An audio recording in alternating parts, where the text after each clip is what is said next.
ابھی لوگ یہ بھی بہت پوچھتے ہیں کورونا وائرس میں ہم کون سا وظیفہ پڑھیں؟ بھائی گناہ چھوڑو، آپ دنیا کے اسباب بھی اختیار کریں کہ کراؤڈ میں نہیں جانا، اور جو بھی اسباب جو ڈاکٹر بیان کر رہے ہیں وہ دنیا کے اسباب ہیں، اور جو علماء بیان کر رہے ہیں وہ سب دنیا کے اسباب ہیں، لیکن علماء دنیا کے ساتھ ساتھ آخرت کے اسباب بھی بیان کرتے ہیں۔ آخرت کے اسباب یعنی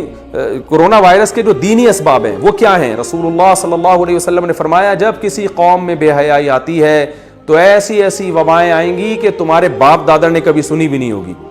تو کورونا کی وبا سے اگر اجتماعی سطح پہ بچنا چاہتے ہیں تو اجتماعی سطح پہ بے حیائی سے بھی توبہ کرنی پڑے گی، وہ کرنے کے لیے تیار نہیں ہے۔ صبح شام فون آ رہے ہیں، کوئی وظیفہ بتا دیں، کوئی وظیفہ بتا دیں، ابے تو چھوڑ دے، ایک گناہ تو چھوڑ دو بھائی، تم 100 گناہ تمہاری زندگی میں ہے تو اس وبا کی وجہ سے ایک صرف تو توبہ کر لینا، اے اللہ میں یہ 100 گناہ کرتا ہوں، ان میں سے ایک کو اپنی لسٹ سے زندگی سے نکال رہا ہوں، شاید اللہ کچھ رحم کر لے۔ گناہ ایک بھی چھوڑنے کے لیے تیار نہیں ہے، وظیفوں پہ زور لگایا ہوا ہے، ہر کام میں وظیفہ چاہیے ان کو۔ میں وظیفوں کا منکر نہیں ہوں، لیکن یاد رکھو کہ جو چیز جس چیز کا سبب ہوتی ہے نا، اس سبب کو ہٹانا پڑے گا آپ کو۔ جب تک وہ سبب زندگی سے دور نہیں کرو گے وہ مصیبت نہیں ٹل سکتی،